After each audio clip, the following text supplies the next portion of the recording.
Shalom saudaraku yang terkasih, mari kita bersatu di dalam doa. Bapa kami yang hidup, yang telah bangkit dari antara orang mati, kami sungguh yakin dan percaya bahwa di dalam keselamatan-Mu ada anugerah hidup kekal. Karena itu Tuhan Allah yang hidup, kami sungguh bersyukur.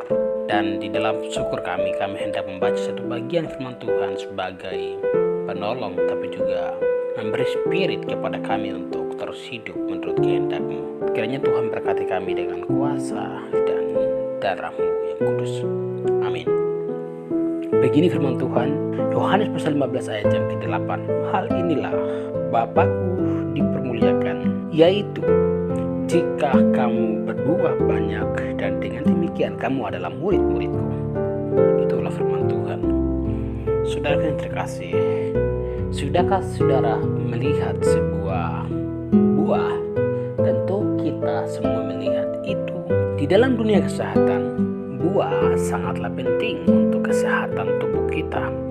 Karena itu kita memerlukan buah, entah itu buah apel, buah semangka, dan buah-buah yang lainnya sangat dibutuhkan. Karena itu kita selalu mencari buah untuk kesehatan tubuh kita. Hal yang lain, bagaimana kalau buah itu ditanam? Tentunya kita semua menanam buah tersebut. Buah apapun itu, entah buah semangka, buah pepaya, jeruk, mangga, dan lain-lain. Itu saudara sudah menanam itu di halaman saudara ataupun juga di kebun. Tetapi jika buah itu tidak berbuah, maka tidak layak. Itu justru dicabut atau dipotong dan dibuang. Itu yang dilakukan oleh kita yang menanam buah tersebut. Saudaraku yang terkasih dalam Yesus Kristus, pertanyaan awal di atas mengarahkan kita untuk memaknai arti dari sebuah buah yang dihasilkan. Secara keseluruhan pembacaan ini, Yesus mengarahkan dirinya adalah pokok anggur, dan pengusaha adalah Bapa, dan kita adalah ranting-rantingnya. Dan jika tidak berbuah maka dipotong. Perumpamaan ini berkaitan dengan masa kedatangan Yesus kedua kali. Itulah yang Yesus janjikan. Di dalam setiap ayat-ayat di kitab Wahyu itu menandakan tentang kedatangan Sang Raja. Yesus Kristus sudah juga berjanji bahwa Dia akan datang kedua kali dan mengangkat orang-orang yang mati di dalam Yesus Kristus pada hari.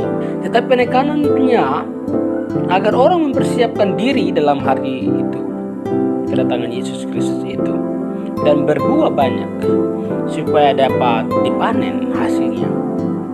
Yang mana adalah Yesus Kristus itu sendiri. Saudara yang terkasih, buah yang dimaksudkan adalah pemberita kabar baik, to witness the gospel, menjadi saksi Kristus. Bukan saksi dusta, saksi tentang keselamatan Yesus Kristus. Dalam kesaksian Yesus, Yesus dirinya menjadi pelaku dari pemberitaan Injil, dan setiap yang menyaksikannya menjadi pelaku untuk bersaksi tentang Yesus Kristus. Saudaraku yang terkasih, dalam kesaksian pengikut Injil, mereka telah mendirikan persekutuan, perhimpunan, atau kumpulan. Perhimpunan ini melahirkan pergerakan hingga mengalami pertumbuhan dari fase ke fase, dari kecil hingga besar. Itu adalah ibarat tumbuhan pohon. Anda kalau menanam sebuah tumbuhan di halaman saudara, Anda akan melihat ketika mengalami pertumbuhan dari kecil ke besar, Anda akan merasa senang. Dan Anda sudah tahu bahwa setelah dewasa itu besar, Anda akan menikmati hasilnya. Ini adalah berita kebenaran, mengandung cinta kasih, perdamaian, kesejahteraan, keadilan, dan kebenaran. Injil berseberangan dengan ketidakbenaran, kekuasaan yang memarjinalkan, bersinahan, amarah, seteru, pesta pora, penyembahan berhala, sihir, perseteruan dan lain-lain. Dan yang lainnya yang terdapat dalam Galatia pasal 5 ayat 19. Saudara, kita semua yang menerima kesaksian Injil, kita diserukan atau diingatkan untuk bertumbuh di dalam Injil Yesus Kristus. Bertumbuh dalam Injil yang dimaksudkan isinya ialah bertumbuh dalam Injil yang dimaksudkan di sini ialah mengakui di dalam diri bahwa Yesus adalah juru selamat dirinya. Anda sudah diselamatkan. Katakan pada dirimu, kalau sudah diselamatkan, apa tanggung jawabmu? Kalau kita sudah diselamatkan, maka tanggung jawab kita, saudara dan saya, adalah memberitakan kabar baik, memberitakan kabar tentang Yesus Kristus, baik itu siang maupun malam, pada waktu senang maupun susah, kapanpun, dalam perjalanan, di dalam taksi, ataupun juga di dalam rumah, saudara harus menyampaikan berita tentang kebenaran Yesus Kristus, serta berharap dan patuh pada perintah dan ajaran yang tersurat di dalam Alkitab. Karena dengan membaca firman, doa dan puasa, Anda akan melihat Tuhan bekerja di dalam diri saudara.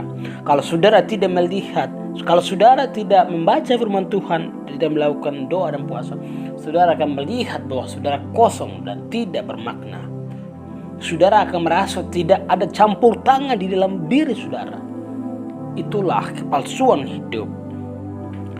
Karena itu, benihnya adalah benih Injil yang muncul dalam otak, hati, dan perasaan. Jika kita bertumbuh, ada keadilan, ada kebenaran, kedamaian, keharmonisan, kesetiaan, kebaikan, ketenangan, kuasa diri, atau tidak cepat emosi. Itulah kuasa Injil. Itulah pengaruh Injil. Itulah buah dari Injil. Jadi saudara, jika kita bertumbuh, imbasnya kita secara sukarela menjadi saksi dari Yesus Kristus. Baik itu terlihat di dalam tutur kata, tingkah laku maupun perbuatan. Kalau kita tidak hidup dalam Injil, maka kita ini ibarat seorang yang modal banyak tetapi tidak berusaha untuk mencari yang lain. Dan bos marah dan tarik kembali modalnya. Kau mau bertumbuh, bertumbuhlah. Anugerah masih ada. Kau tidak mau bertumbuh dan berbuah, siap diri saja, karena dalam waktu Allah Kairos, dalam waktu Allah atau Kairos, kau dihakimi menurut perbuatan. Tidak ada buah yang diharapkan ketika kita keluar dari Yesus Kristus.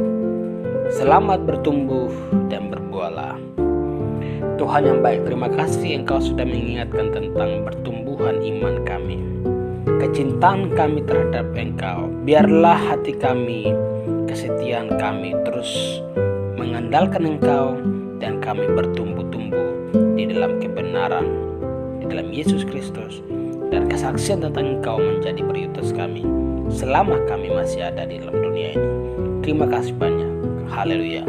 Amin.